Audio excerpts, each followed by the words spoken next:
गुरु, अगर आप भारत देश में रहते हैं ना, तो आप ये सोच लीजिए कि अगर आपको शिक्षा का अधिकार चाहिए तो आपके पास बहुत सारा पैसा होना चाहिए, नहीं तो पॉलिटिकल पावर होना चाहिए। अगर आप भारत देश में जन्म ले चुके हैं तो आपका सोच लीजिए भविष्य कहां है। और हम ऐसा इसलिए कह रहे हैं ना कि आए दिन ऐसे ऐसे घटना हमको देखने को सामने मिल रहा है ना कि हम कुछ कह नहीं सकते। गुरु, इसलिए हमको कहना पड़ रहा है कि आप अगर भारत देश में है ना, तो आपके पिताजी के पास ढेर सारा रुपया होना चाहिए, और नहीं तो आपके पिताजी के पास पॉलिटिकल पावर होना चाहिए। क्योंकि सरकारी स्कूलों का हालत तो आप अच्छे से जानते हैं। और रहा बात यूनिवर्सिटी की, तो एक मामला ऐसा देखने को आया है कि कॉलेज का टॉपर साथ में गोल्ड मेडलिस्ट, उसको एडमिशन लेने से मना कर दिया गया। उसके एडमिशन लेने नहीं दिया जा रहा है, उसके फी को जमा नहीं किया जा रहा है। आइए पूरी खबर हम आपको विस्तार से बताएंगे।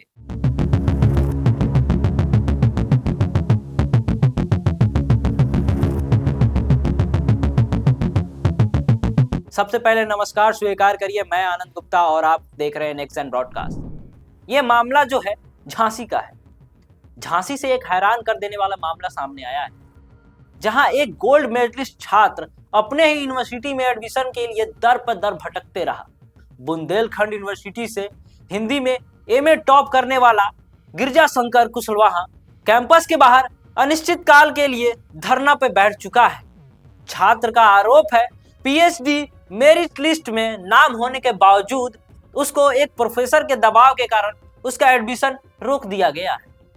आइए हम पूरी खबर को विस्तार से बताएंगे कि मामला क्या है, कैसे है और कैसे एक बच्चे के भविष्य से जुड़ा हुआ है।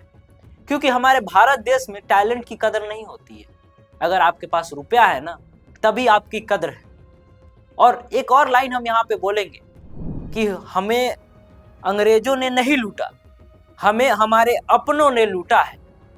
क्योंकि आज के डेट में अगर देखा जाए तो जो विदेश से हमारे देश में आते हैं उनकी बहुत वाहवाही होती है। हाल ही की आप देख ले तो मेसी हमारे देश में 3 दिन के दौरे पे आए थे, मगर हमारे देश में अपने जो खिलाड़ी हैं, जो अपने फुटबॉल के खिलाड़ी हैं, उनको कोई ऐसी सुविधा नहीं मिलती है जिससे हमारे देश के लिए वो गोल्ड मेडल ला पाए। और अगर कोई गोल्ड मेडल हमारे देश के लिए लाता भी है तो यूं ही कोई नेता, मंत्री, विधायक उसका प्रशंसा नहीं करता, ना ही वो कभी लाइमलाइट में आ पाता है। बस वो एक इतिहास बन के रह जाता है। आइए हम आपको ऐसी एक कहानी बताते हैं, और एक बच्चे के भविष्य से जुड़ा हुआ है। वो अपने भविष्य को लेकर पूरे चिंतित है कि ऐसे कैसे हो सकता है। ये है गिरजा शंकर कुशवाहा उर्फ कुशराज।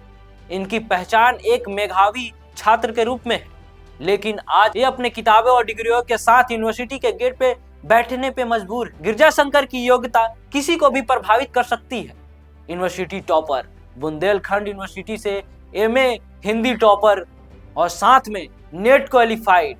एक बार नहीं बल्कि 3 बार यूजीसी नेट की परीक्षा पास की इन्होंने। अब तक 4 किताबें लिख चुके हैं, 40 से ज्यादा लेख लिखा है उन्होंने। उससे भी हैरान कर देने वाली बात है कि उन्होंने 7 रिसर्च पेपर भी लिखा है और उसको प्रकाशित भी किया गया है। और संस्कृति कला का योगदान उनका देखा जाए तो भारत के आजादी अमृत महोत्सव पोर्टल के लिए बुंदेलखंड के इतिहास पर 23 कहानियां लिख चुके हैं। इतने योग्यता होने के बाद उनको अपने भविष्य को लेकर चिंता हो रही है। पीएचडी प्रवेश परीक्षा के बाद 5 दिसंबर को जारी हुआ 406 छात्रों का सूची, जिसमें गिरजा शंकर का भी नाम था। गिरजा शंकर का नाम 191वें स्थान पर था, लेकिन आरोप यह है कि नाम होने के बावजूद भी छात्र की फी जमा नहीं हो पा रही है। उनके लिए फी का पोर्टल नहीं खुल पा रहा है। सिवाय गिरजा शंकर के सभी का फी का पोर्टल खुल जा रहा है। ये भाई क्या मामला है? किसी एक छात्र का फी का पोर्टल क्यों नहीं खुल रहा है? ऐसी क्या बात है? जब नहीं खुल रहा है तो सभी का नहीं खुलना चाहिए, सिर्फ एक ही छात्र का क्यों? आइए छात्र का क्या कहना है वो भी जानते हैं। मेरा चयन पीएचडी के लिए हो चुका है, लेकिन एक प्रोफेसर के दबाव के कारण मेरे फी जमा नहीं किया जा रहा। 27 दिसंबर 2025 फीस जमा करने की आखिरी तारीख है। अगर 27 दिसंबर 2025 तक मेरी फीस जमा नहीं होती है तो विश्वविद्यालय प्रशासन का नोटिस में है कि आपका एडमिशन स्वतः रद्द माना जाएगा। मुझसे कहा जाता है कि तुम राजनीति करते हो। उनका कहना है कि आप पूर्व में छात्र राजनीति करते थे, लेकिन मैंने अभी तक छात्र राजनीति ऐसी नहीं की जैसी मैं अब करने जा रहा हूँ, इसीलिए एडमिशन नहीं होगा। मैंने कभी राजनीति नहीं की, लेकिन अगर मेरे साथ अन्याय हुआ तो मैं राज्यपाल, प्रधानमंत्री और राष्ट्रपति तक जाऊंगा। धरने पर बैठे छात्र ने सावित्रीबाई फुले, पीएम मोदी और पूर्व पीएम अटल बिहारी वाजपेयी जी का तस्वीर भी रखा है।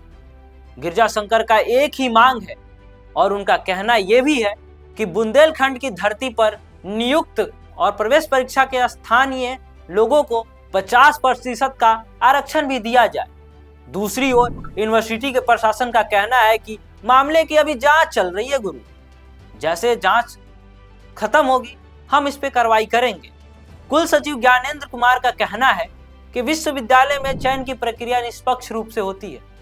छात्र का चयन हुआ है, लेकिन आरडीसी कमेटी ने कुछ टिप्पणी नहीं किया है। क्या गुरु, क्या आरडीसी कमेटी जब तक टिप्पणी नहीं करेगी तब तक किसी छात्र का एडमिशन नहीं लिया जाएगा?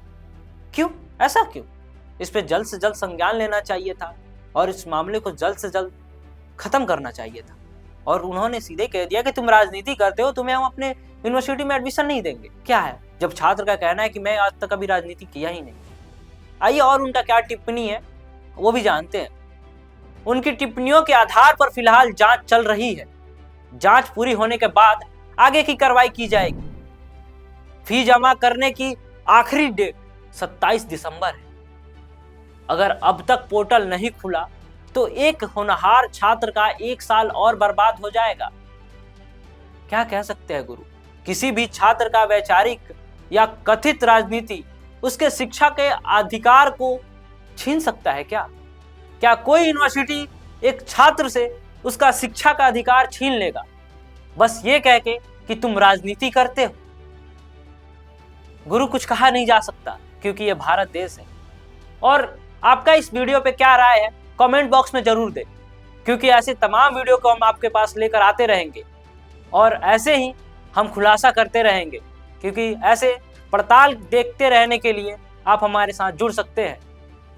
तब तक के लिए बहुत बहुत धन्यवाद। आप देख रहे थे नेक्स्ट जेन ब्रॉडकास्ट।